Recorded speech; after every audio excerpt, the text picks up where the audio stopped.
Call to order the Planning Commission meeting, August 2nd, 2021.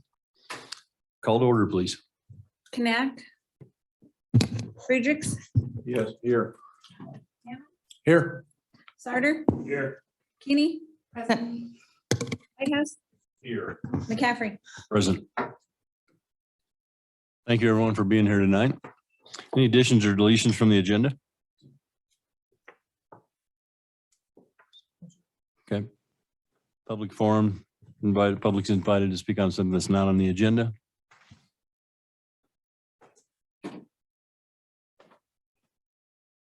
Christine Gator, Old Town, Downtown. I just want to thank you guys, specifically Trustee Kinney, for requesting staff to get feedback from the town core residents. And Cody was amazing. I just want to say that on record. He spent almost 4 hours after work meeting with citizens and hearing our concerns. So I think he did an amazing job. And I just wanted to clarify. Thank you again for taking my comment. I was sick last month, so I couldn't make it. So thank you for taking my written comment. Just wanted to clarify my comments because I felt like there was misunderstanding about my comments. Just 1 second, Christy. Is Yeah. this something that would come later in the meeting, or would this be part of? It's in the consent agenda, so it's up to you. Are you referring to the minutes? My comments that are in the minutes, I just want to clarify them. I think Okay. this is probably appropriate. Yeah. Thank you. As far as my comments about renters and the town as a whole, I just want to clarify that I'm not against renters. I don't think renters are bad people. I rented my whole life until recently when we bought our first home that we now live in. I understand that there's several different reasons why people choose to rent. We had our own reasons.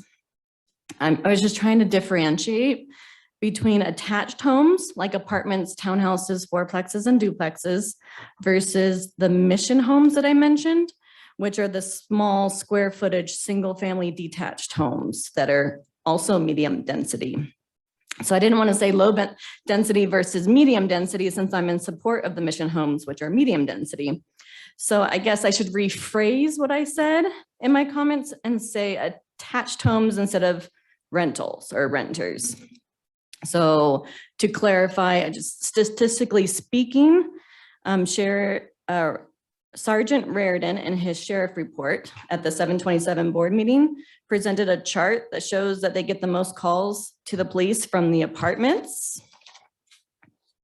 And I brought it with me if anyone wanted to see. Since Wellington has low crime, it's not crowded, it's quiet, and has mostly single family detached homes. I just didn't want our town to increase in crime, crowds, parking problems, and noise because we wanted to increase the number of attached dwelling units in order to get affordable housing units. I think there's other ways to get affordable housing that doesn't come with the bad side effects of increasing attached units. Small homes and older homes can cost less than attached units. Attached homes doesn't automatically equal lower housing costs. They could, but there is an example, several, but one of them is the townhouses north of Ridley's, Wellington Downs. They're going for $350,000, and my house in downtown is it was appraised at 310, and that's just because it's older, I think. Downtown homes are usually smaller homes and older. So these homes give the town the diversity of housing prices that the comp plan is wanting. I want affordable homes. Smaller or older homes makes this happen without making our town crowded and causing more work for our police department. I want to keep our community safe and nice, and that happens by making conscious choices about how much of each type of housing we allow in our town. If we increase the number of apartment units, we'll increase the problems such as noise complaints to the police, which just increases their work. All I'm saying is that we shouldn't create more problems for ourselves that we then have to spend more money to solve the very problems that we created. According to the hazard mitigation document from Larimer County that was presented to at the July 13th board meeting, our town is made up of 8.5% attached units. If we just keep the majority of our housing in our town as a single family detached homes like it is now, then I think we can keep the problems of crime, noise, and parking low. There are other options to get affordable housing. Single-family homes can be turned into rentals if the board is concerned about having housing for those that want to rent. I'm not saying not to build any more attached units. I'm simply saying let's keep the ratio as it currently is, roughly 90% to 10%. My concern is about causing problems for our town if that ratio of attached homes increases. My preference is detached homes over attached homes and asking builders to build smaller homes that cost less to give that affordable housing options. Thank you. Thank you, Christine. All right, anyone else?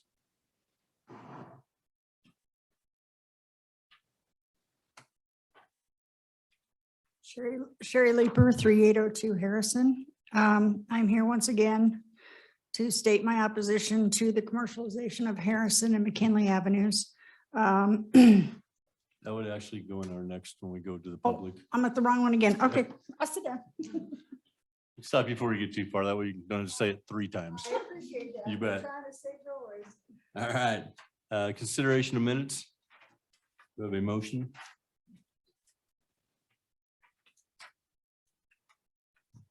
I make a motion that we approve the planning commission meeting minutes from July 12th, 2021.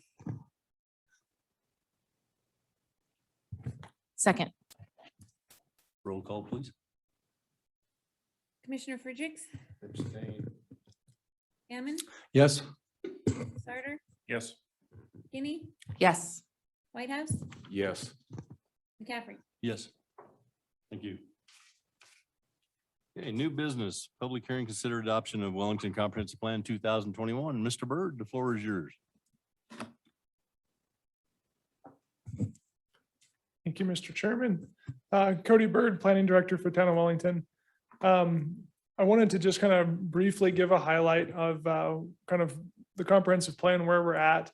The last meeting in July, I gave a little bit longer presentation on kind of where we've been, the process that we went through, public engagement, and how those recommendations resulted in the draft document that you have in front of you tonight. I don't think that we need to go through all of that. I will if you'd like me to.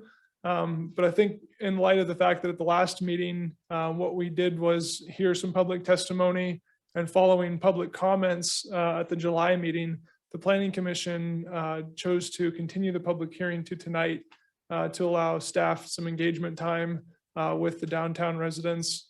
We have done that, and the summary is in your agenda packet of the comments that I took from those meetings. And we tabled any adoption of the actual comprehensive plan to tonight. So no action was taken at the last meeting. So the same document is in front of you tonight. The big difference is we've cleaned up all the tracked changes. The last draft you saw had all the strike throughs and the blue text that showed what changes happened between draft 1 and draft 2. Tonight, draft 3, or what we're calling the adoption draft, is just a clean version. All the documents been formatted. The tracked changes are now just finalized, and to make that appear nice and clean for you to consider what the final document might look like. It is still a draft. We can make additional changes if you'd like. If there's a typo or something that's an easy fix, I would encourage you to just let us know where those cleanup items need to be, and we will fix that for the final. And if there's anything substantive that we want to talk about tonight, we can take that back and address that as appropriate. So with no further ado, you do have the draft proposed for adoption in your agenda packet. The same packet's on our website. It's the same that's been on this website for nearly 2 months now. This just has as I said, the revisions cleaned up, so it's nice and formatted in more of a final document version. So I'll turn it over to the commission. It is a public hearing tonight, so we'll have an opportunity to allow those public comments.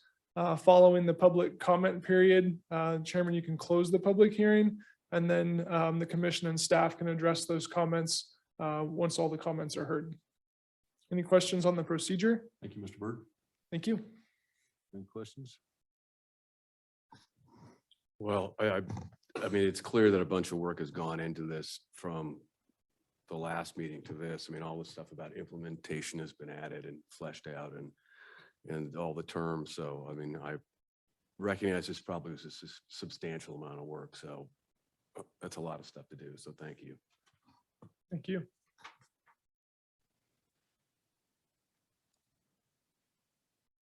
Do you have any questions down there?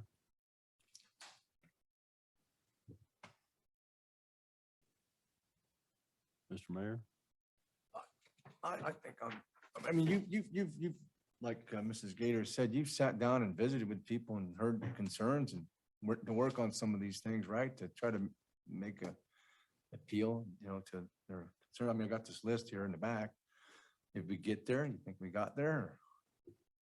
Well, so the planning commission at the last meeting didn't direct any changes to be made. So what we did as a staff was meet with individuals in the downtown core and have those conversations and document what the comments were. We didn't propose any changes in the draft because that would have been a substantial change that wasn't directed and that we didn't have any guidance on which way to go. So what we did was just summarize all the comments that we heard. Some of those comments were similar to what we saw on the public comment draft, the first draft version. And we tried to make changes in the recommendations that would reflect some of those themes.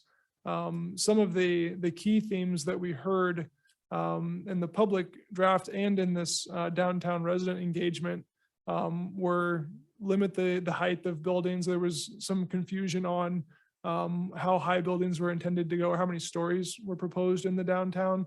And that was clarified in the prior draft to say no more than 3.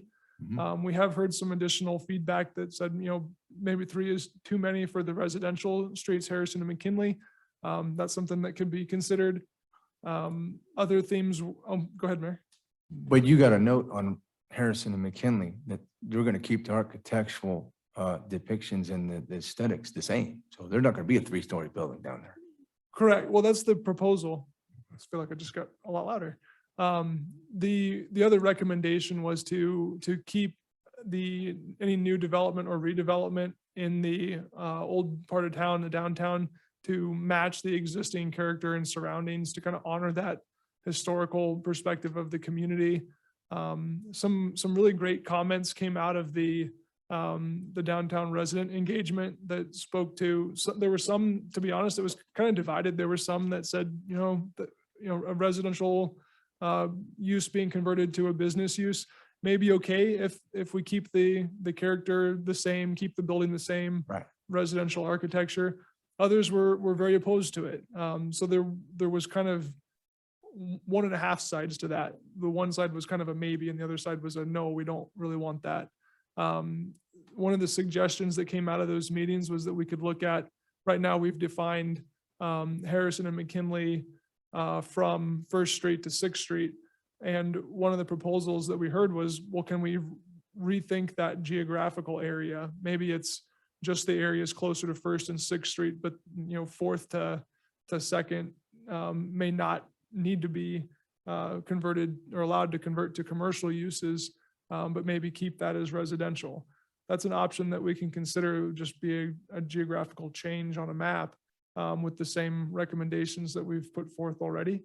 That's worthy of consideration if that's the will of the commission to see that change take place. But back to your original question, Mayor, we did hear some of those comments and we documented what we think is a pretty good summary of those comments. I mean, I see many of those individuals here tonight too, Right. that may want to rephrase in their own words. Maybe my summary didn't capture exactly Right. what they were saying. Right. I think that's where we're headed next then. Cody, last meeting, we also discussed that this is this is the grand picture and there are other layers that would have to be overcome if anything major did happen to Harrison McKinley, like you would have to go through zoning and some of those ordinances would have to be changed. I guess, based on your comments, is that something that you feel is more appropriate to change in zoning, or is it appropriate to change here in the comp plan? That's a great question and a good lead in. One of the elements that was maybe confusing, and we tried to clarify with the individuals that came to meet with staff, was that the comprehensive plan is a vision document of what could be. 10, 20, 30 years from now, that any recommendations in the comprehensive plan do not immediately change zoning. The zoning regulations, the zoning district map would be a subsequent action that would have to go through a process, a public hearing, and those changes. Adoption of the comprehensive plan does not immediately change anyone's zoning for what they can use their property for. We do have the land use code update that's in progress. We're going to make an announcement on that, on where we're at right after the comprehensive plan. But it's really a segue. Following comprehensive plan adoption, the land use code gets updated to begin to implement the vision and goals of the comprehensive plan. And that next step, the land use code, is really probably where some of those more detailed conversations need to take place. The comprehensive plan provides a vision of what could happen in the downtown and other districts of town. And the land use code is where we actually start to define what and how to accomplish that. So if the desire is to limit the number of stories for structures, or set design criteria for keeping a residential character, the way we get to that goal is going to be defined in the land use code, which is the next step. Thank you. Any other questions? All right, hearing that, we'll close this part of the meeting and open it to the public. Since it is a public meeting, your turn, Sherry. Come on up. You gotta just state your name and sign in again.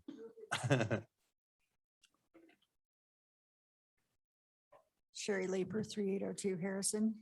Thanks for letting me know I was at the wrong spot again. I do want to thank Cody for bringing up the point about First Street and Sixth Street, because we talked about that, and that seemed like a possible compromise, since we already have business down on First Street, business down on Sixth Street. That felt more amenable to me than the whole street and the whole area. So it was a good meeting, and I thank Cody for taking the time, because we had a lot of folks and had some good conversations about that. And I was also concerned about the zoning, because it used to be residential, now it's transitional. I would like to see it go back to residential, obviously, because I live there. Lower density if possible would be preferred, but I'd be interested in hearing, Rebecca talked about maybe we could put some protections in place and some different zoning, and that's kind of sounds like that is on down the line from now, but I'd be interested in talking about that and hearing about that. I just want to keep my home safe. That's it. Don't want it to change too much. I want to maintain the historical character. So thank you for all your time on this too. Thank you, Cody. Thanks, Sherry. Thanks for being so involved in the process too. Appreciate it.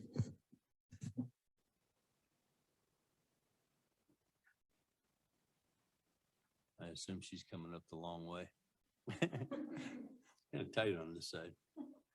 My name's Alyssa Ratzloff. I live at 3902 Harrison, and I participated in the residential meeting with Cody and Christine and everyone. So I think that everyone really expressed how much they love living in Old Town Wellington. A lot of people have houses that were built over 100 years ago. Mine was built in 1900. And I've got beautiful shade trees. I like to live right next to the park. And what's interesting about this community is around the park and down through McKinley is that there are so few houses. You know, there's really not many of us. Like a large majority showed up to this meeting, and we did agree that we like the small town feel. We love our historic houses. We love working on our yards and seeing how our neighbors are progressing with their home projects. Yeah, you can think of walking around the park and seeing like the big house that was moved. Like, you know, we're proud of each other, and that is a character of homeowners in these small houses with yards that is rare and hard to find. And one of the points that was made at the meeting is that, you know, if the character of the community is changed because of, you know, the zoning or businesses coming in,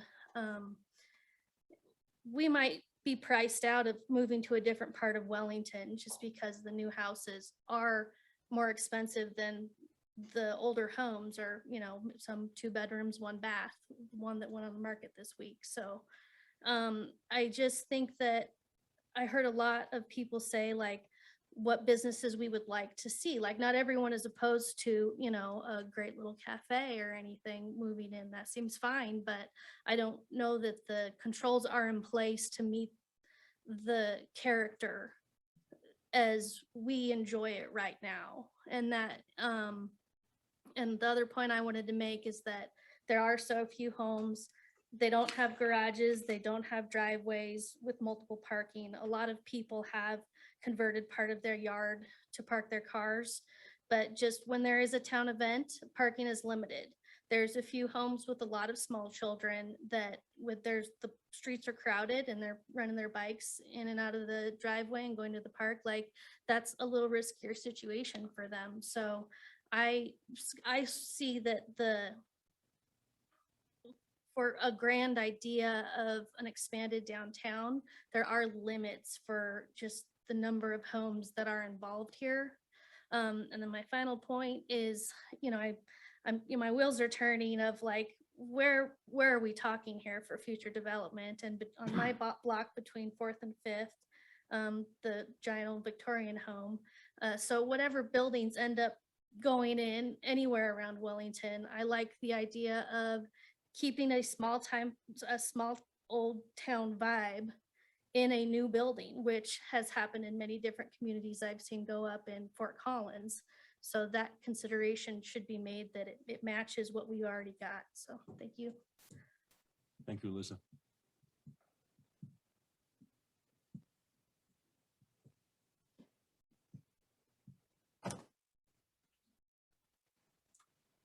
I've got a question. Christine Gator, 8132 4th Street. Oh yes, DT, I think that's downtown 2.3. Ensure updates to the land use code, honor and complement. Is that the right one? Yeah, the existing historical character while allowing mixed use building types in and adjacent to the downtown core. So then I go to the land use map and I go to the one where it says mixed use to find out what mixed use building is. And it says potential uses, primarily restaurants, offices, live work units, mid-rise apartments, condominiums, etc. So my question, well, first of all, it seems that DT 2.3 is allowing apartments in downtown core and adjacent. That's how I read it. So please clarify if I'm reading it incorrectly. My question is am I reading it incorrectly? Are apartments allowed, mid-rise apartments allowed on Harrison and McKinley? And then how far does adjacent go? To me, that means downtown neighborhood. So are we saying that we're going to put more apartments in the downtown neighborhood, which I would be against? And then I'm with Sherry. I would like the Harrison and McKinley and the connecting streets, which is my neighbors. I live on 4th between Cleveland and McKinley to be zoned residential. I thank you that you guys are keeping the character of our downtown. It is a very unique character, and so we thank you for that. We just want it to be changed to residential. As far as the density, so I clarified with Cody, and I guess that physical density of downtown is currently at 5 dwelling units per acre, but the zoning on paper, it allows up to 12 dwelling units per acre. So since we're changing it, we would just like it to change as to what it is currently, and that's the 5 or average, that's the average. So it could be like 4 to 6, but we don't want it to go up potentially, especially with the mid-rise apartments on there, for it to go up to 12 dwelling units, even though currently it's zoned as that. That's not currently how it is, if that makes sense, the difference between the two. And then I just want to get rid of the wording of the additional duplexes, townhouses out of our neighborhood, the mixed use, don't want apartments, just, we don't want our neighborhood to become more crowded and less safe by adding these additional multifamily housing. And Cody mentioned already that we prefer 2 stories over 3. So I think that's it. Thank you. Mhm. Well, Wait a second, can we ask some questions? sure.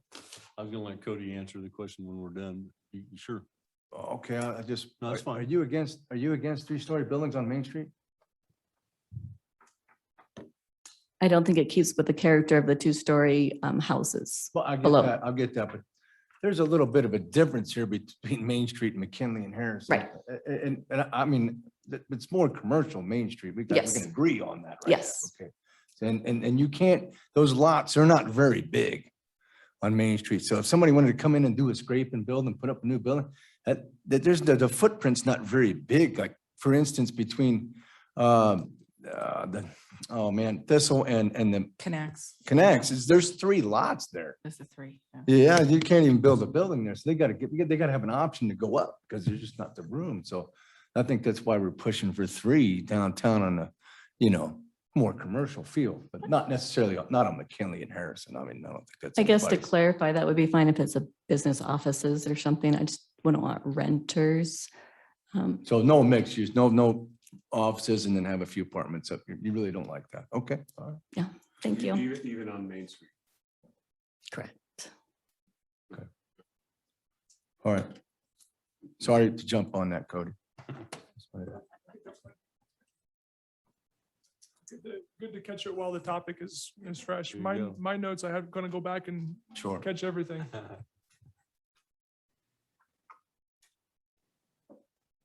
Hi, I'm Kathy White Alice. I live in Viewpoint. And I did not go to the downtown meeting, but I thought that was a great idea because I do know a lot of people who live downtown and they were pretty upset about a lot of things that were happening there. So I don't remember what my name of my street is. There we go. So I live at 3405 Revere Court. Anyhow, so I honestly think that compromise of stopping the transition right there at 1st and 6th, and then let like 5th through 2nd go back to being residential or something, I think that's a really good compromise. And one of the reasons we were driving around Old Town just yesterday, my husband and I, it's really nice that there is a residential across the street from Centennial Park. There's that whole strip of residential houses there on Harrison. It got the big trees and the traffic isn't a big deal. And the park was swamped. I mean, there were probably 20 people playing at the playground. And I've been to a lot of small towns as we drive around and many towns that do have not every town has a park on their main street, but the ones that do, usually the other 3 streets or at least one of them is still residential. And it just really makes it more park-like rather than, oh, boom, here's this green spot in the middle of your business area. So I think that idea of taking a chunk of Harrison and McKinley and just saying this part can stay residential is just really, really a good plan. So I hope that, I'd like that to get put in there. And I would like, since the meeting was just, I think, Monday for the downtown people, is that right? And the ideas, because they hadn't asked your guys' permission to be incorporated in there, haven't been incorporated. It would be nice to know if some of those ideas could be incorporated before you all vote on it.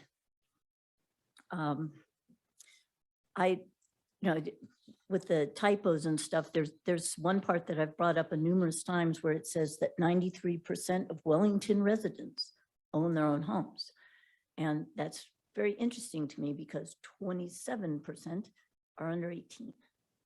So it's like, do they mean 93% of the resident house or Wellington households, or 93% of dwellings in Wellington are privately owned, or it doesn't really make sense. So maybe we just need to change the word from residents to households or something like that, because I'm not sure what that exactly meant. And honestly, I've never heard of a place where over 90% of the people own their own home.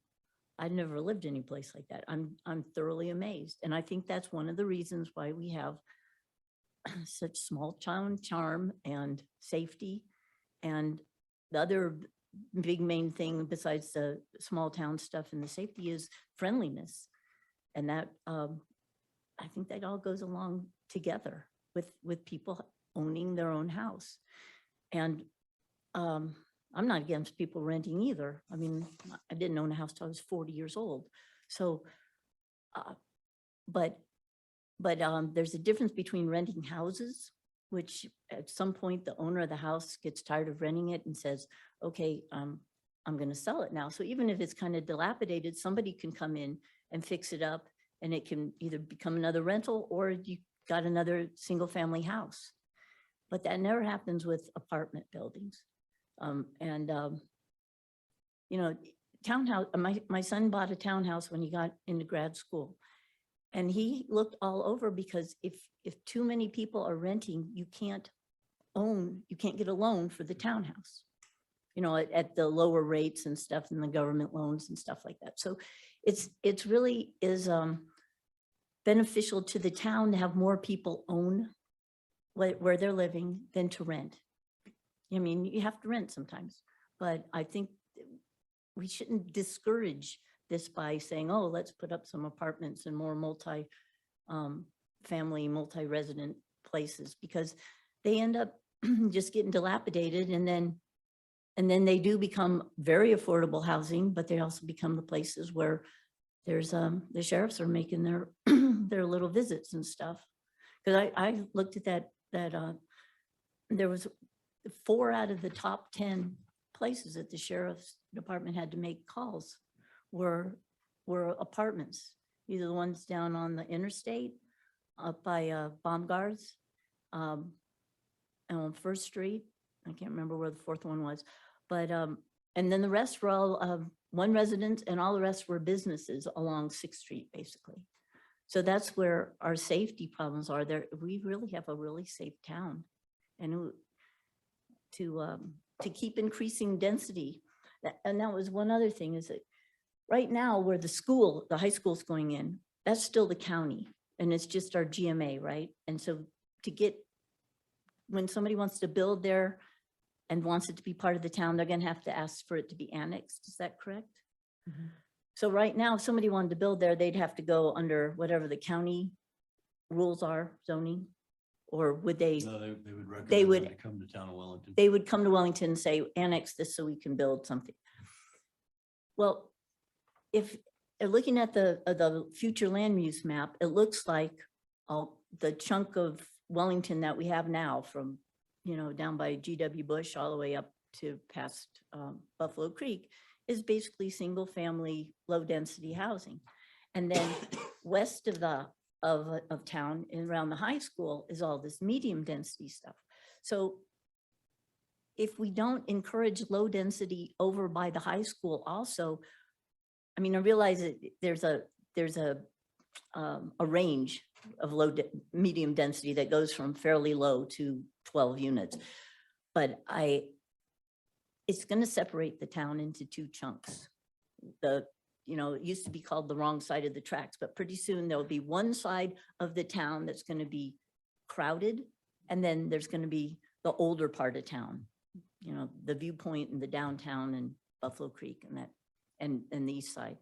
So I don't know, those are just some concerns of mine, and honestly wish you guys would put it off just a little bit longer voting on it to have Cody be able to incorporate some of those ideas that sound terrific from the downtown people who were, you know, really concerned about places they've lived for a long time.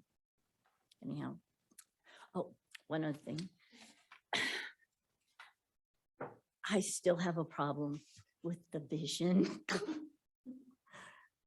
It's like something from 7th grade. I mean, the pillars, the themes have been cleaned up and are really concise and professional sounding. And then that vision, it's not a vision. It's nothing for the future. It just seems to be, well, we're a friendly place and we celebrate our town and our dreams can take root and blossom. I mean, and I looked at the Chamber of Commerce's thing. We envision an energetic, family-oriented local community with a thriving economy that attracts and retains employers. And, you know, I mean, that's a vision. This other thing is not really a vision. So anyhow, and the one from the 2014 is extremely long and kind of boring. But if we could just get something in between long and boring and this, you know, 7th grade creative writing thing, I mean, I would really like that, but that's a personal problem. Kathy, Thank you. what do you recommend for that vision statement? For the vision statement, something along the lines of the Chamber of Commerce, you know, that actually says this is our visions. We want to have a thriving economy and, you know, remain a small town with, you know, friendliness and stuff. I guess I could scribble something out for you if you want, but I mean, I don't think you should do what I say exactly, but Well, I I just, mean, you've got lots of Yeah. people working there. So. yeah, I guess what I would offer, and sorry, Chairman, if I may, Feel free. what I would offer is that we have changed this vision statement about 3 or 4 draft versions based on comments from the community. And so this was kind of a statement that was created by the community. And that's why we've left it the way it is. That's kind of what our residents have Okay. through our public engagement process. Okay, it just doesn't sound like a vision statement. It's stating that Wellington's a friendly, great place to live. And then it gets all 6th grade on you, but it's, I mean, it's, We heard that an awful lot though, that's what the residents of the community wanted the community to be. And so to take root and blossom? Sounds like an orchard or a vineyard. how many times did we wordsmith that phrase? I'm not I- with most of the community, but maybe I'm not. Right. Well, I can live. thank you, Kathy.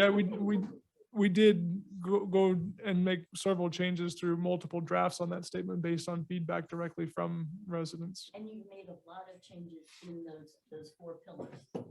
That went from long and wordy and almost silly in some cases to being.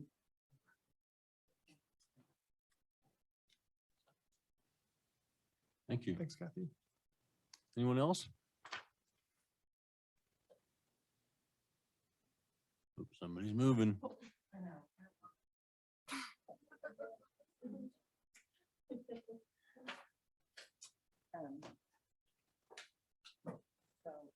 Hi, I'm Karen March, and I live at 3824 McKinley. Is that the information you need? Yeah. Oh, I don't know. I just thought that's what I heard other people say. There's a signing sheet. Oh. Oh heavens. Okay. I didn't even see anybody do this. They were pretty slick at it. Anyway, really just want to, I'm not going to say anything new and original than you haven't heard here before, but I would say, you know, you definitely will run the risk, if that's what you'd like, to lose your older homes. There's quite a few older homes in that area that you're speaking about. Mine built in 1905, so yours is a little bit older. And if you do bring businesses in, I think part of my concern is if I get a business and I already live next to the fireplace, if my street becomes businesses, then I'm losing my neighbors and thus my neighborhood. So that to me is a concern. I've definitely over the last year have learned more people's names on my street than I ever have before. But just knowing who those people are and having that hello throughout the weeks and the weekends, and that would all be gone. So I'm not really a big fan of having the businesses next door, though they can be discreet as they are. I would like to see the wording changed and to make our area residential.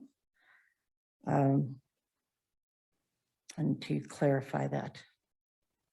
And instead of just kind of leaving it loose, and not have apartments and townhouses and keep the about 5 homes per acre size, more or less. And something I would have a concern about is the 3 levels on Cleveland, because the curiosity of what are going to be on those levels, but mainly where are the people that are going to be on those levels going to park. I would say more than anything, it's, we only have so much space. So if you build 3-level buildings, and I don't know what there's going to be, but businesses, all of those people have to park someplace. And the people who want to go to those businesses or need to go have to park someplace. And so am I vehemently closed? No, but I'm opposed. No, but I am concerned about where would those people park? And I think as I've watched Fort Collins and other places, I think they get very idealistic, and they think, well, people can park here and they can walk over there or whatever it is. And maybe that's not the reality. How many of you have gone down to Old Town and circled for half an hour before you went to the business you wanted to go to? And so I think for as far as that 3-story, I hope you've put some thought into that means more cars and congestion. So thanks. Thank you. Anyone else? See anybody stirring yet? All right, nobody else wants to talk. We'll stop that part of the meeting and bring it back to the board. Mr. Byrd, would you like to address any of the questions and concerns? And So I'm going to go through my notes here. Thank you to everyone for the public comments. Really appreciate everyone bringing those forward. I'm probably not going to hit every single one of them, but I'll try and capture a couple of highlights, and I'm happy to respond to any questions that the commission might have regarding any of the comments or suggestions. Just real quickly, and forgive me as I'm reading through my notes and trying to think at the same time, double tasking.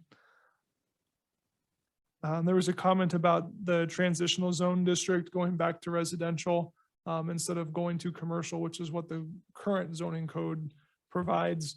I think that's a judgment call that the planning commission can consider, and it could even be split geographically. I would suggest that is really intended for the land use code update process that is coming up next. The land use code and the zoning regulations actually define specific permitted uses where you could say commercial or limited commercial or only residential. I definitely understand those comments. I think that's part of the next step, is defining where those particular uses are allowed. Cody, can I ask a quick question? Yeah, please. On that section of the town that is transitional now, hasn't it been transitional for quite a while? We didn't just change that in the comp plan this time. It's been transitional, right? Correct. So I'll make 2 statements because the question had come up in one of the engagement meetings as well. First of all, a reminder that the comprehensive plan doesn't change the zoning, the regulated permitted uses. Second of all, the question had come up, when was it zone transitional? And I wasn't here at the time. I've tried to go kind of backtrack through the records and see what that progression looked like. The best answer that I've been able to find was that prior to 2007, the town was utilizing more of the county's zoning regulations. And in 2007 is when the town adopted its first independent zoning code. From what I could tell, that code was adopted based off of a model code that Department of Local Affairs put out a number of years ago. And that was adopted with a few changes to reflect what Wellington desired at the time. And that's as far back as I was able to identify that transitional zoning as it exists today. I did hear a comment from someone else that said that transitional had existed prior to that. but I can't find any record where that was clearly defined. And so it could, I'm not saying that it was right or wrong, but that's the history that I've been able to find on the transitional zoning. I know there were other areas that were definitely transitional before then, but I'm not sure about that part, so.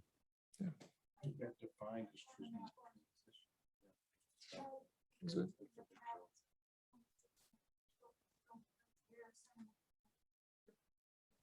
And which map was that?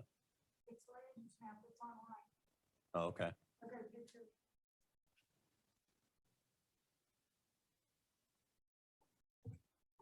Sorry, Cody. Go ahead. Oh, Mr. Fredericks? Barry, do you have something? Part of the transitional showed up around 2007, 2008. And what was taking place is those 3 vacant lots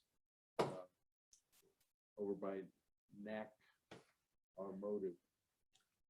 Somebody wanted to buy those and build storefronts, but it was going to be 2 stories. And so the bottom level were storefronts and the upper level were going to be apartments with carports in the back through the alleyway.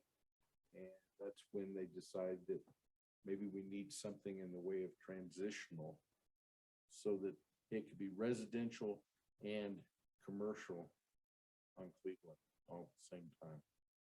And my memory may be a little bit off, but I think it was about 2007, 2008. We approved it and then nothing happened, but there was a recession taking place at that time also. So maybe they didn't want to invest the money in. Thanks for the, I hope that helps. well, it certainly does. Thanks for the context, Commissioner Fredericks. Do you, based on some of the past experiences that you've seen and other commissioners as well, do you feel like the mixed use proposal would be a means of addressing that type of a proposal? And can define where that mixed use is allowed and what it means in the zoning code? Rather than I think the transitional zone district as it exists today maybe is a little bit ambiguous. And if we can clearly define what uses are allowed and where, would that be a path forward? Well, in thinking about that, I'm thinking on 6th Street, we have that where it was going to be a pharmacy and with apartments up above. And then over just north of Ridley's, we have the same thing again. And I'm wondering how well that's working out. Because if it's not working well in those 2 locations, would it work well anywhere else? Yeah, good question. I would have to say it's probably working well at the chiropractic office area because he planned that through well, I believe. He has enough parking, but this place where Good Day was going to come into, I mean, I can't imagine being a business center that's going to be open past 5 o'clock because the parking lot's full of people that are just living upstairs. So I think that is an issue when you're looking at mixed use like that, is finding enough parking to suit the business as well as the people who live there. I couldn't agree more. And that was one of the comments that came up a little bit later in the public hearing. But since we're on the topic, I think it's worthy of mentioning now. My suggestion as a staff would be that any new development or redevelopment that's proposing 2 stories, 3 stories, I can't remember who made the comment, it's in my notes, but where those 3rd story occupants or commercial clients, where are they going to park? And my suggestion is that's absolutely a part of the zoning code, is defining the minimum parking standards for those types of developments. That if a 3-story proposal came to the town, they'd have to demonstrate how they're meeting their parking needs before the town would consider approving it. I think my opinion is if those proposals came along and they can demonstrate that they've met the minimum requirements and meet the parking needs, that it should be considered. So somebody will be reviewing the parking situations to make those Yep. So maybe require more parking and. yeah, so, Okay. or at least an appropriate amount of parking for Right. the intended use. So the off-street parking requirements are in the zoning code. And that's the piece that is happening next. We do have staff and our consultant Logan Simpson reviewing those standards now, to bring those back to you. to the commission for consideration in the future. But that's absolutely a component that will be evaluated in the land use code update for every district, not just the downtown. Good. This may not be the right time to talk about it, but the parking, something I find interesting is that at the O'Reillys, sometimes there'll be 10 pickup trucks in the parking lot. This town has an awful lot of large trucks. So you go to Ridley's and try to park your truck there, and anybody that parks next to you is gonna ding your doors. For me, maybe I'm a little bit selfish. I'll take up the center line of the 2 parking spaces, and somebody will say to me, why are you so selfish that you're taking up 2 spaces? And I said, no, I'm trying to protect your car, because if I open my doors, I'm gonna beat your car to death. So I'm just protecting your car. But I have to do that so that my truck doesn't get beat up, and to try to be nice about it, I park as far away as I can so that I'm not taking up other spaces. But I've seen it over the last 17 years that the parking spaces tend to get smaller and smaller. And in this community, we might need something bigger than what the standards are across America. I couldn't agree with you more. From my own perspective and working in several communities, I routinely see development proposals come with, can we squeeze this smaller? We're trying to make room.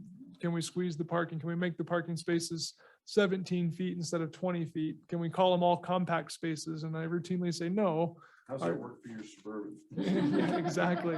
And I think that's something that's very, very relevant to particularly a town like Wellington is understanding. We see a lot of work trucks that are used for everyday use. And so we understand that there's additional needs there.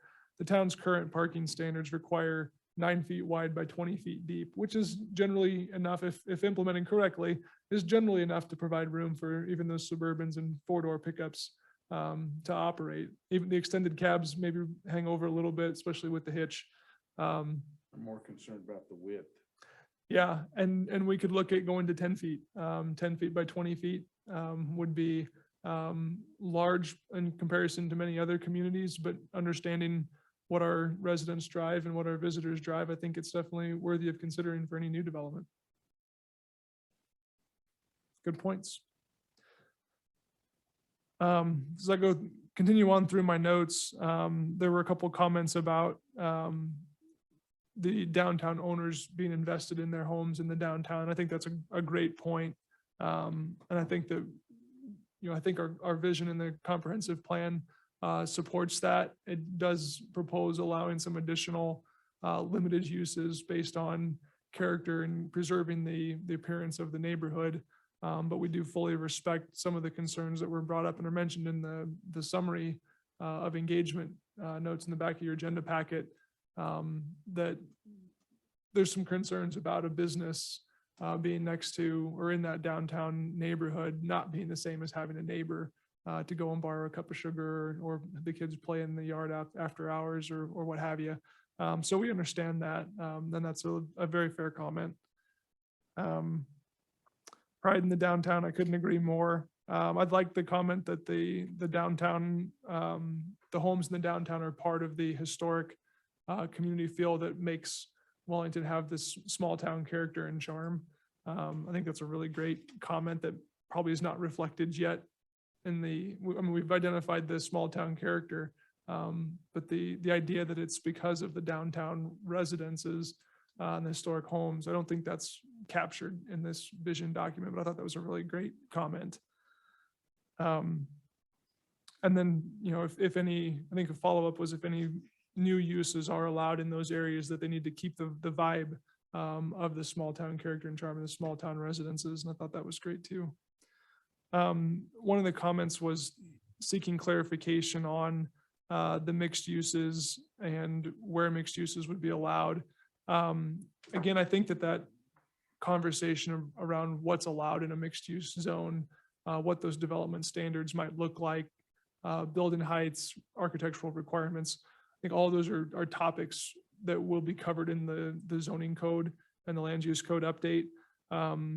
I think it's fine to talk about it now. And if the planning commission has any specific questions or guidance that you'd like to see and put in the plan, we can do that now. But I think we need to know that that's a follow-up conversation that needs to happen. And we'd love continued engagement on that topic when we're going through the land use code updates. There was a comment about the clarification on population versus ownership in the town. We'll double check those statistics and make sure that that's accurate. But to the point, I think it was referring to the percentage of residential units that are owned by the homeowners as opposed to the percentage of the population, which includes youth and children that don't obviously own homes. But we can clarify that if needed, and we can double check the statistics to make sure that those numbers are accurate. There was a question about the areas around the new high school. The short answer to one of those questions is yes. Any new development proposals in that area would need to come to the town and request annexation and go through our subdivision regulations, make sure that there's adequate public infrastructure, water, sewer, streets, all those things. And before any use would even be considered. So yes on annexation. And then there was a comment about or concern about allowing medium density on the west side of County Road 9 when there's currently low density on the east side of County Road 9. I think that's a valid comment. I think that one of the things we would propose is that County Road 9 is a significant arterial corridor through town running north to south. And we need to take a closer look at what the standards for development are for within the street section. Being likely to support a 4-lane configuration at some point in the future, we want to make sure that we've got adequate open space, trail, sidewalk, street trees, all those amenities there. And I really don't think that a low density versus a medium density would really have a significant look and feel character change different there when you've got a 4-lane arterial roadway. So my suggestion is that there's definitely some ways to mitigate that disparity between low density and medium density, especially on a major thoroughfare like that. And we would definitely want to continue to review that with any new development proposals. Why can't they be both, low and medium? Finding some mix of both. Yeah, and The that's, developer's gonna come with his idea of what he wants to do later on down the road. But we're not telling him what to do, but it's like, I don't know why it couldn't be both. and it could be. And so typically on a development proposal, what we identify on the future land use map is kind of a maximum. And this is the highest that we see it going. And then they can come back if we've identified an area for medium density residential and a developer comes back and says, I think I can make a good project work, but I want to do it in low density. The planning commission and the board can consider that. Again, the vision of the comprehensive plan is not binding. This commission and the board can consider development requests on a case-by-case basis. What we try to do with the comprehensive plan is provide a guide for what the community thinks will be supported from an infrastructure standpoint, from an appropriateness standpoint. But absolutely, a low density development can be considered in what we've identified as medium density for the future. Now, question on that part of town, since it's not annexed yet, is there any way to get in the same situation we ended up with on the east side of the interstate, where we were basically forced to put in apartments due to the way the way the land was set up? Are we in any situation like that? Since it's not annexed, we can set it up however we want?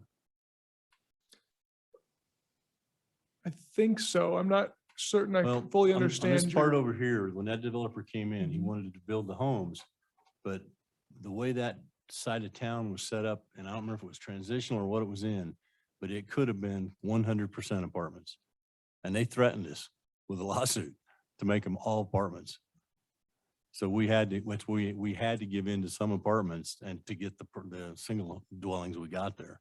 I just want to make sure we're not in that same situation ever again. I think I follow what you're saying. And I wasn't here, but Right. let me ask a couple questions and you can correct me if I'm wrong.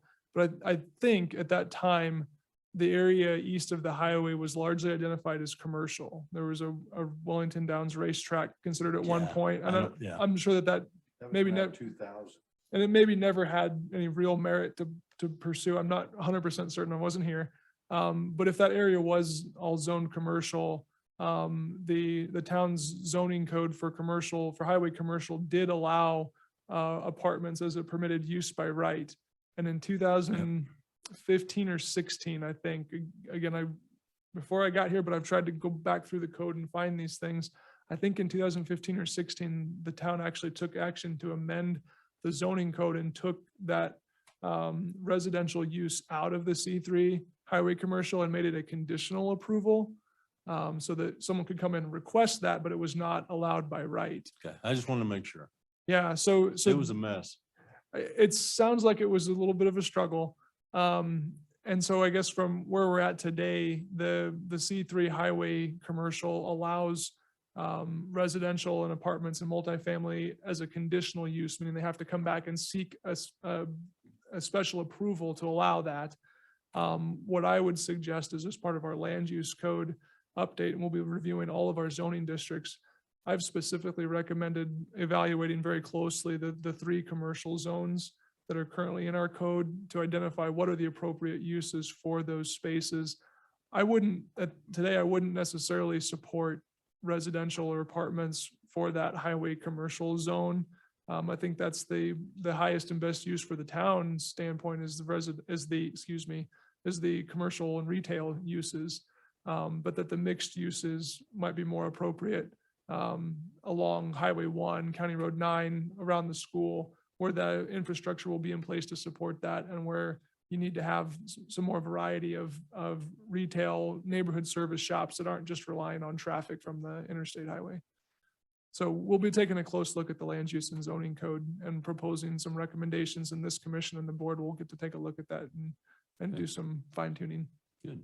It seems to me, and my memory may be faulty, but when we were considering that development across the street from Baumgart's on the east side of the interstate, part of the reason why they decided to put in those apartments is because they were looking for a certain return on their investment. And we told them, you have to give us all this green space and you have to give us land for a firehouse. And so that meant that they couldn't make as much profit off of that. And so the way to change it around was we'll put in apartments here. We'll put in townhomes. We'll do that, condensing it, making more in the spot, but we can get the same return on our investment while we give the city that land. So it was an economic consideration. I think that's good context. I know that situations like that arise, and particularly where you're negotiating, land dedication for certain purposes, there's other factors that come into play. I would suggest that for the sake of the community, for those types of situations where additional consideration is warranted, we would want to try to define what those parameters are in the code so that we don't have a commission and a board with a developer who comes in with a powerful attorney dictating to the town, this is what we have to do to make our ends meet. If we have it clearly defined that these are the topics that we're willing to consider based on these other considerations, that would be a better approach, and one that's defensible if there was a lawsuit involved, that we've defined design parameters and we're working within those. So that would be my suggestion for something that we can look at in the land use code, is what are those topics for negotiation, if you will. What else do you have there, Mr. Byrd? I'm just going through the last page of my notes. Commented on don't lose the value of the older homes. There's the value in knowing your neighbors.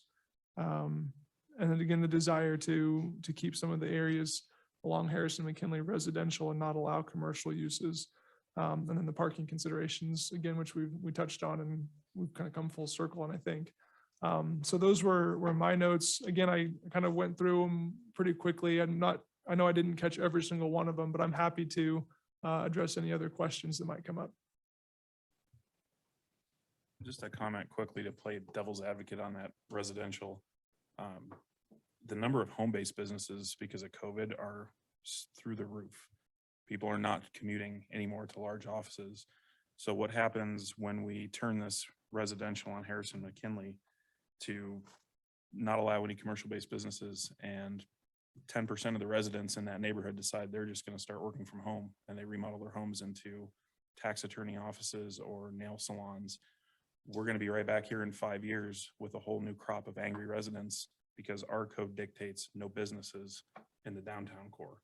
So this is just a devil's advocate thing. I'm not saying there's action to be taken one way or the other, but considering the way commuting and working from home versus working in offices going, that's something we do need to consider as well.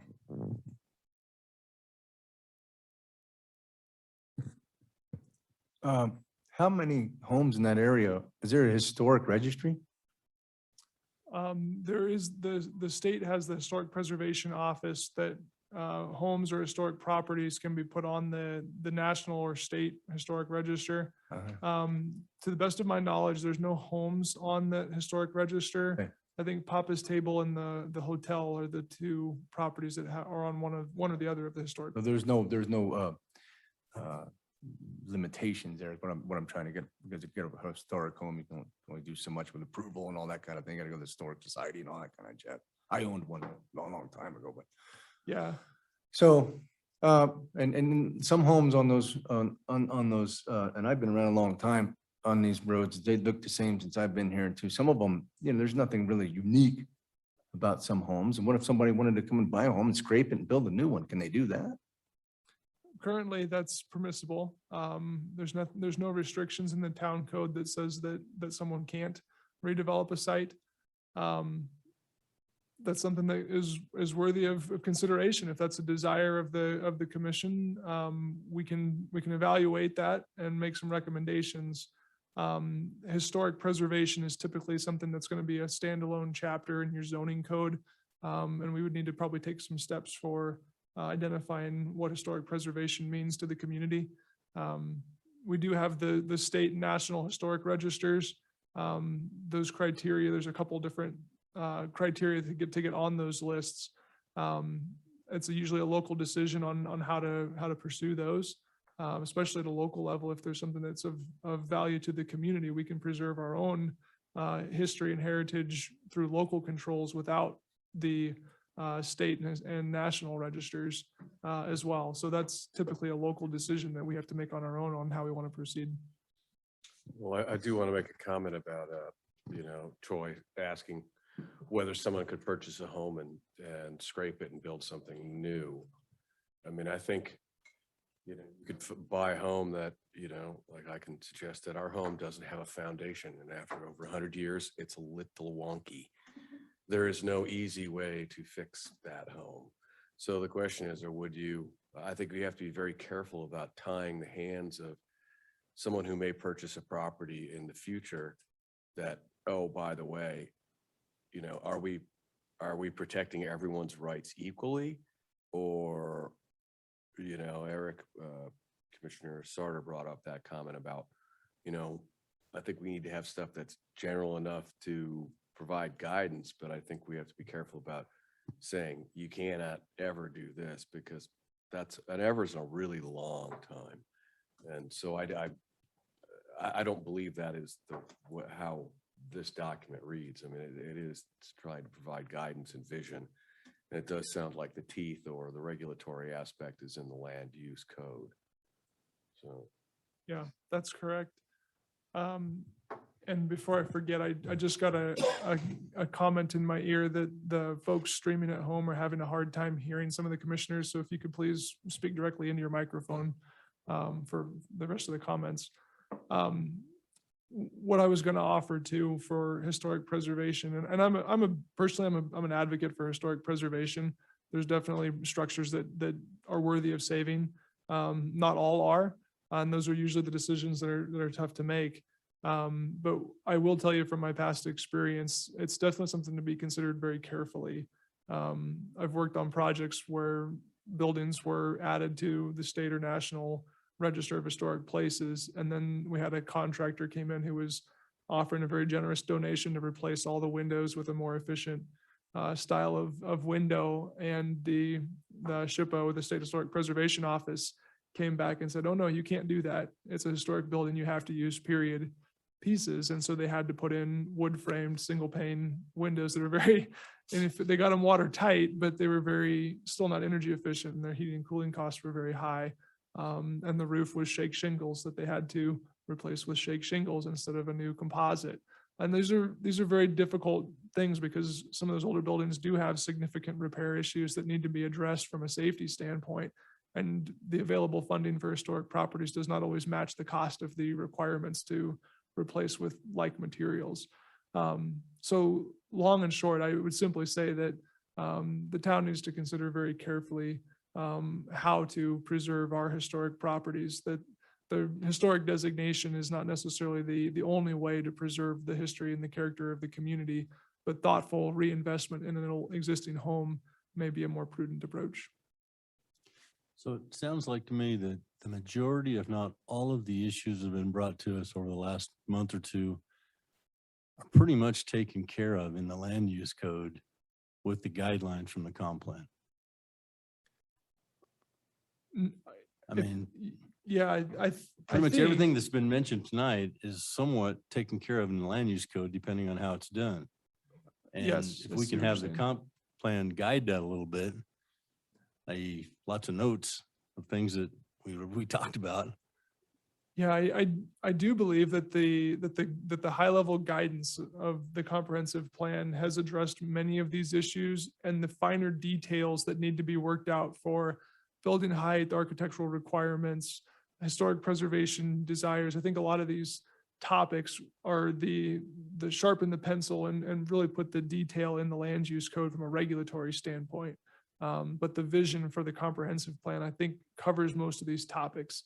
The one consideration that I think might need a little bit more conversation around is the geographical area of the downtown, what's proposed for allowing limited business uses versus what's intended to remain residential.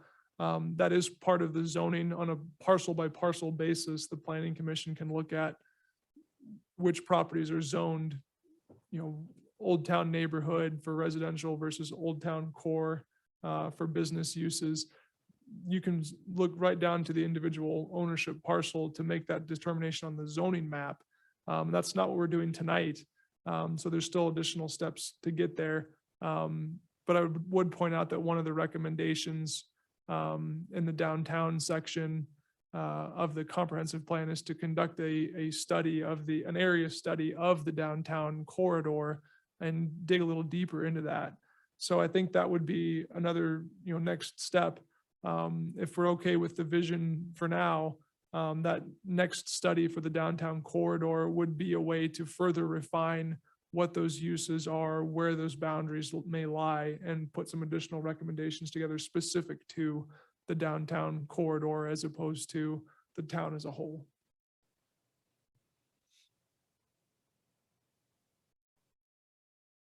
Okay.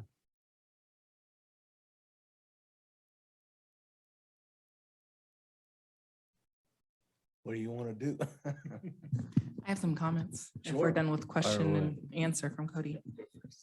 I also wrote some notes from the comments. Everyone who has been here has made a lot of comments on these kind of two final pieces that we've been reviewing between the density and the downtown core. Obviously are people who are, for one, very active in the community, who do have pride in their homes and or pride in their lifestyle that they have by living downtown, which is wonderful to see. But know that as we're going through downtown, that pride in ownership is not widespread. It is not every house. So I do want to acknowledge that for sure. I watched that house being delivered across the street from where my kids used to go to the Boys and Girls Club. It took days. And those kids would sit out there at the Boys and Girls Club and watch them move that semi with that giant house on top on the bars, and then replace the bars and move it and replace it for like a week straight. It was the coolest thing I have ever seen, between so many large trees and such a small street with so many children. It scared me to death, but it was very, very cool. So I'd love to see that investment in our old town with something that is just so beautiful. So I'm a renter. I live on Harrison between 2nd and 3rd Street. I moved there for essentially a lifestyle. My house is historic in that it was built, I think, in 1910, according to the picture in Soul Squared, where it is shown, even though if I looked at the assessor's office, it says 1920 something. So, but I'm pretty sure I'm going to side with Soul Squared on that one. And then, but that house is not historic. It is beautiful. It was scraped down to the bones, including floors, completely remodeled, ceilings pushed up. It's a gorgeous house. I'm so happy and proud to live there. But it is not a historic home in this sense because it is completely modern inside and completely redone. The outside still looks similar. I redid all the landscaping and everything as a renter. I have huge pride in ownership, even though I'm not the owner. And I love living downtown. Meanwhile, we have a lot of lots that are actually mowed by the town and manage dangerous tree situations downtown because people have neglected their property so much. And there's not necessarily an HOA that enforces any of these kind of things, just to make the neighborhood safe. So there's a large range, obviously. You guys who are here on the range of we care so much about our houses and we don't want it to change. So I just want to acknowledge that there is a large range of things that are happening even within these neighborhoods defined by the downtown core. If you've attended their planning commission meetings, you would know kind of the process in which we approve site plans, subdivisions, everything like that. There is a long list of criteria that luckily we have very amazing staff that goes through these before they even touch the planning commission. What's the lighting plan? Will there be screening between this business and homes? Will there be an impact to traffic? Is there enough on-premises parking to acknowledge the needs of that business or that home? These are all things that are already existing within the process of the planning commission sees and the town sees, associated and defined by the zoning. So when we're talking about the zoning, we're talking about that next step where we take it on to the land use code, right? And those where those specific zoning rules will come into play. So for example, if you were to have a business in a commercial setting, we're not going to allow you to make a golf course because that's something that's not necessarily a permitted use, even though it's a commercial property. So if you were to look through all of our zoning regulations, even within those that are associated with commercial uses, there are some businesses that require some very conditional approvals or not allowed whatsoever. So things like nightclubs, drive-throughs, all these kind of things that kind of add a different additional complexity to a site plan, for example, require a lot of additional checks and balances to make sure it would work in that site. Or it never even makes it to this point where we then consider and recommend it to the Board of Trustees. So knowing that and knowing that's the next step after this and understanding all the concerns I've heard tonight, which a lot of them are associated with the look and how it feels to live downtown and who your neighbors are. I think a lot of those are acknowledged within that updated downtown core section. So I am feeling more confident, but understanding that those regulations and maybe conditional uses within a new zoning are going to be so important to the folks who are here. But what I imagine it, and if I were to live that vision, what I would see is houses throughout the neighborhood that may offer music lessons, like piano classes or violins. Hopefully they get good quickly, so you don't have to hear that very often. A cafe, maybe a hair salon, offices for counseling. I don't know if you've ever gone to counseling in a brand new commercial building. It's not very comfortable, but you get to sit on a house in a 100-year-old, sit on a couch in a 100-year-old home. It's a little bit more comforting. Accountants, lawyers, offices, things where people maybe have one customer at any given time, not a large group of customers at any given time. A bridal store, I've seen that before, appointment-led bridal store where they only order in a certain number of dresses based on that bride for her to try it on in a private party with just her group. There's a lot of beautiful uses for these old homes and businesses that they attract. So I think it's important that we decide what those businesses could be and what they would look like, but not eliminate the potential that those could exist. The things regarding traffic, parking, and the look and feel of the buildings, I think are all those things that we have to define in the land use. I would hate for someone to scrape a house and then build a new one 2 feet from the property line of their neighbor. That's horrible. That would be wrong. So those are the kind of things that we could define in that code to make sure that never happens. Right now, that can't happen, by the way, in case anybody's scared. And then fourplexes, duplexes, they already exist and in that downtown core. There are several already on Harrison that I know of. And as far as I know, they're all great neighbors. And then the last piece, talking about those things that the staff does that meets the zoning before it comes here, those negotiation pieces that we're talking about. The vision that we define in here is really going to help staff with that direction of how and what to negotiate, but defining those negotiation pieces, I think would be really helpful. For example, if we think about the new barbecue place with Old Colorado, they had to count every single parking spot that would be available for that business for them to even be considered for that use. So the same kind of idea, but we'd have to define what is that parking limit? Where will people be parking? I finished my driveway right before the farmer's market occurred because I knew I wouldn't be able to park in front of my house. I could fit 3 cars. And then the historical property items, I think there's a lot of houses that would qualify for historical things. And then there's so many tax benefits associated with improving those homes, but the limitations and approval process to do that are very difficult to navigate through. But I would recommend, if you wanted more information about it, our Main Street program, that's part of their mission, is historical preservation. So if you had more questions about that or are interested in pursuing that, you might want to talk with them, since it is not currently part of the town's operations. So those are my items. That, ladies and gentlemen, is why she is our liaison to that group. Very good.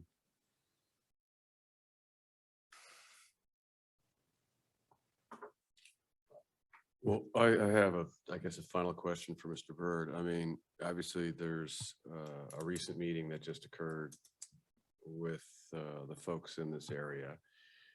And there's some comments today. Is there anything substantive that would suggest continuing this, tabling this and continuing, or going ahead and voting on this item tonight? I mean, I don't know if there's revisions that, from your perspective, that you feel need to occur. Well, from my perspective, I'm not gonna probably make anyone happy on any side here, but I would suggest that the high level guidance of a comprehensive plan we've captured in the document that's presented to the Planning Commission tonight. Excuse me. I do firmly believe that the next step in the land use code update needs to have continued engagement to get some of these finer points correct, for the residents of the downtown, for the members of our community, defining what is an acceptable range of uses for geographical areas. I think that's very important.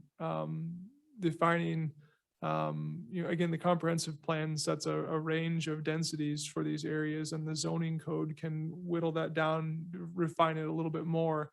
Those are the conversations that I feel like we're hearing tonight, and that I heard in the downtown resident engagement, that some of those finer points that need to be addressed are the regulations, which is what happens in the land use code. So from a professional standpoint, I feel very confident in what is presented in the comprehensive plan document, knowing that the next step is going to get to the bottom of some of these finer points on density,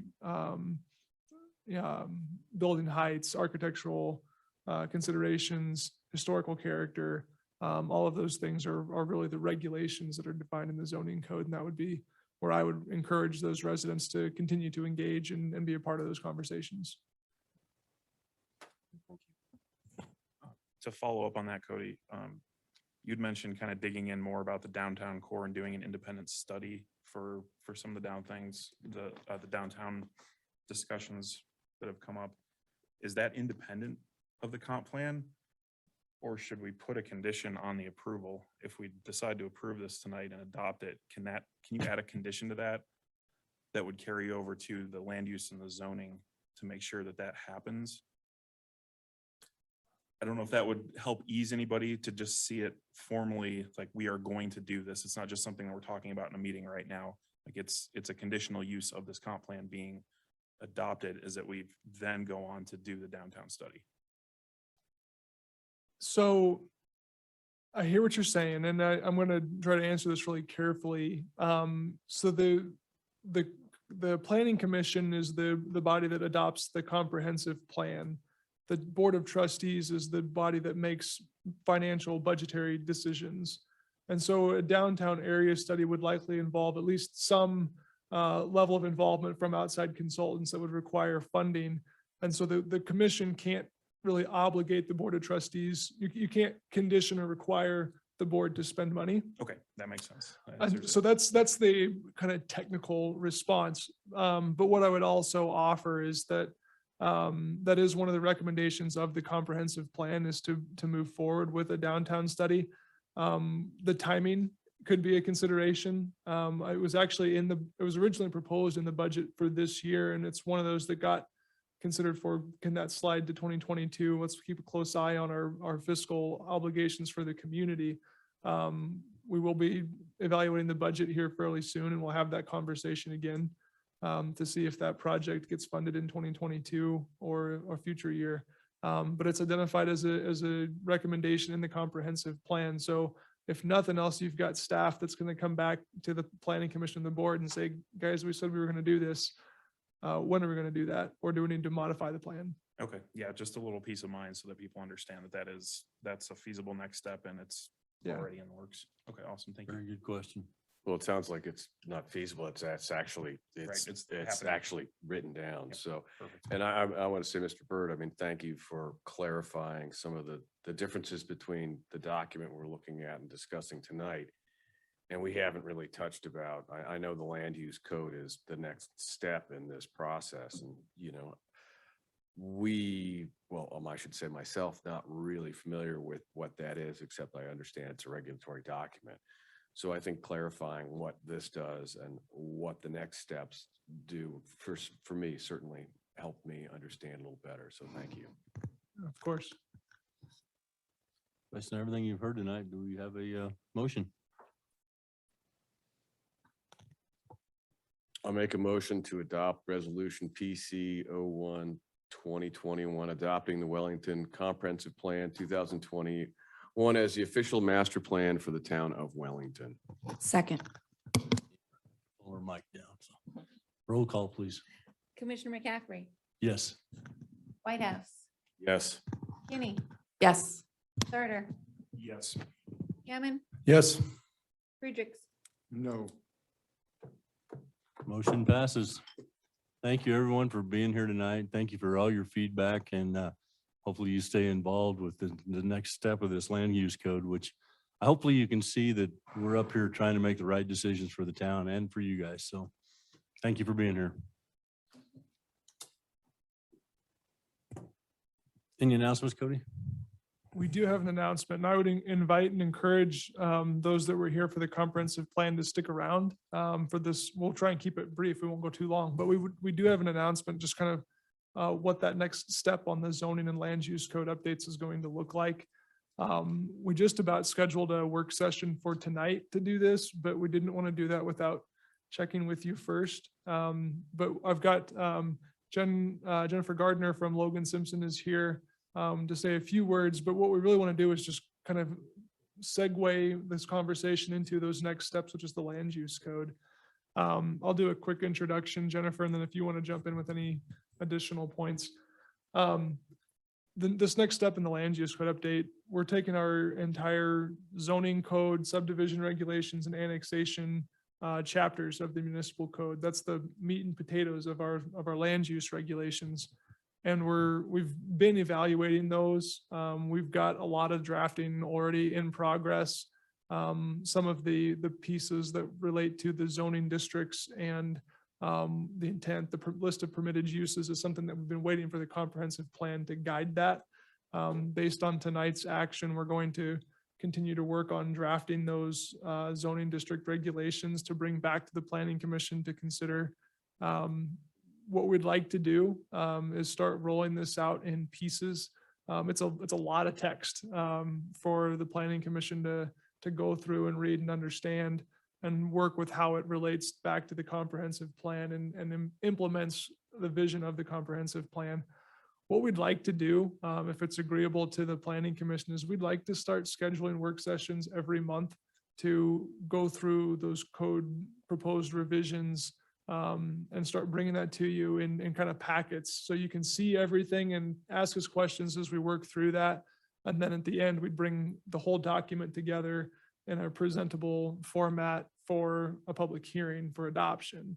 So the work session format would allow us to look and talk about the detailed components and then do one public hearing for everything all at once for the actual adoption process. Is that a reasonable approach for the commissioners? I know you dedicate a lot of time to being here and doing these things for the community. We're asking for a little bit more if we could do these work sessions. Sounds like a must. I think it's a great idea. And those would all be public, open to the public. Yes, absolutely. Great. And what we would propose is to just plan on scheduling a work session at 5:30 right before the regular meeting each month for the next couple of months to kind of work through these pieces. Again, we've got a lot of it drafted already and we want to start rolling it out in digestible chunks instead of trying to throw the whole document at you and try and sort out how to make sense of it all. Mayor? Let's not lose focus of these guys, this McKinley and Harrison, maybe we ought to take them on first so we can get right back into that because we're not done with it. Absolutely. We can put them up first on the agenda. And they're going to want to be there because Yeah. it's an ongoing thing. So Absolutely. We'd like to take care of that. I agree. I couldn't agree with you more. And I know we've got a sign-in sheet. So anyone that spoke, or if you didn't speak and you want to be included, if you can make sure you get your contact information on the sign-in sheet. And I think all these folks know how to reach me at least. So they'll be in touch. I'm certain of it. What I'm excited about the code is we're going to include a lot more images and like diagrams rather than just all text. So that's when I was looking at some previews of the work. I don't know. I appreciate the pictures a lot more. Yeah, I'd like, I'm sorry, Commissioner Kinney. If you don't mind, I'd like to invite Jennifer Gardner from Logan Simpson up to say a couple words too on process and where we're at on the land use code. Come on up. I have been waiting for this for a year and a half, almost 2 years. This is so exciting. And as Cody mentioned, we could not hold our horses, so we have been working on some pieces in the background. So that'll keep the process going. Just to state for the record, Jennifer Gardner with Logan Simpson, working on the code update. And I just wanted to kind of give a little bit more information. So we're trying to draft this code in 3 modules. The first module right now has kind of the general provisions and application procedures and part of the development standards. And we plan to roll that out for an October work session, but we'd like to have a September work session to talk about possibly some of these downtown questions and how that might roll into the code, as well as the landscape and irrigation standards that we've been working on. We'd like to bring that forward kind of in a draft form at that time. So we'll be bringing things forward in pieces that might be consecutive, and some of them might be a little bit out of order, so we can kind of work on some of the pieces a little bit more early on. Module 2 will be the zoning districts and use regulations. So any conversations we have about the downtown area kind of early on, we'll roll that into that module. That's why we put that one kind of in the middle. We want to have some time to talk about it and work through it, but we want to have time to put a lot of thought into that one as well. And it will require a lot of the graphics that Commissioner Kenny is really excited about. So we need a little time to get those graphics in there. Module 3 will be our subdivision standards and definitions. Definitions we always do last. We work on them throughout the whole code, but we kind of tie them up with a bow at the end to make sure we've defined every term and that we've gotten rid of any, inadequate terms and defined everything with modern language and clear and concise language. So as you can see up on the screen, it's kind of small, but the schedule is planned for code module 1 to be in your hands for a review in October, module 2, November, module 3, December. And then we'll spend the rest of the month of December compiling the final document for potential adoption hearing in January. And what those sections kind of entail when we talk about general provisions, that's your purpose and organization, authority, effective date of the code. It's kind of all your front end language. The zoning districts, the application procedures is all of the procedures. So all the stuff you guys are reviewing on when the applications come in, that process that happens before. So if you're coming in with a subdivision application, what are those steps for the developer to bring that application forward from conception to final hearing? So we break out each of the application processes in their own step-by-step procedures to make it clear. The zone districts are pretty straightforward. That's all the zone districts. We will include, dimensional standards, setback regulations, design guidelines, so design standards really. So each of those zone districts can have specific design standards associated with them. That becomes very important in your mixed use and downtown areas specifically. The use regulations, again, talk about the different uses that are allowed in each zone district. And the development standards are pretty varied. So we're talking about your commercial and commercial site and building design standards, but we're also talking about exterior lighting, fencing, landscaping and screening. So the landscaping irrigation standards that we're working on now will get rolled into their proper place in the code in chapter 4 of development standards. That's where your off-street parking is, refuse and trash disposal, signs, storm and sewer. So there's a lot of different pieces that don't fit in the specific zone districts or use district categories that come together in that development standards. And then subdivision regulations, as Cody mentioned, we're combining zoning and subdivision and annexation into one title through this process. So, and then you have your definitions, which are very important and pretty straightforward. So any questions? That's kind of how it all lays out. Sounds like fun. Oh, it is. And it is a lot of reviewing. That's why we try to bring it to you in chunks so that you can have a chance to review it once. We have a chance to have some dialogue, make some updates before the final draft comes out for the public hearings. So, and hopefully as far as the public is concerned, we have different outreach points scheduled for each of the modules. Some of those might be more informative, kind of this is the language we've been putting together, and some of it might be more seeking input on certain subjects. So hopefully nothing will be a surprise when it comes to that final hearing, and it's information that's been kind of circulating throughout the whole process. So great. Thank you. Thank you guys very much. Thanks, Jennifer. One thing I wanted to touch on that Jennifer mentioned is that we will be seeking public engagement throughout the land use code update. She had mentioned that there's a couple of different scenarios that we may be looking for more active engagement, and some is just more transparency. Here's what we're putting into it. There are several topics that we have to include in our zoning code that we don't have much room to change. The wireless telecommunications is something highly regulated by the state and federal regulations that we have very little local input on, but it's a section that we need to have in there. So most of that chapter is probably going to be, here's what we're putting in the code. And we're not really seeking a lot of public feedback on that because our hands are kind of tied. And same thing with sign code. There's some things that we can look at, but a lot of that is very strictly defined in terms of, at least from a Supreme Court case standpoint, what we should and shouldn't do. So a lot of that's pretty cut and dried in terms of what we do at a local level. So we won't be seeking as much engagement on those, but we will absolutely be transparent and accept any public comments and feedback. The only other announcement that I was going to make was, since you've agreed to these work sessions, is please plan on being here at 5:30 on the first Monday each month for the next couple of months, except for September, it'll be the 13th because of Labor Day. And we'll make sure that you get your agenda packets with the information in it. And we look forward to starting the land use code conversation. You're going to give those to us before Friday, before the meeting, right? We will work on doing that. Thank you. That'd be nice. Yeah, we'll send you 300 pages, and give you 2 days to review it. Yeah.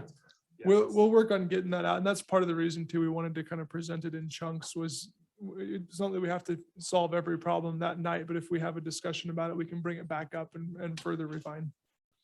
Anybody else have a question for Mr. Byrd? The meeting is adjourned.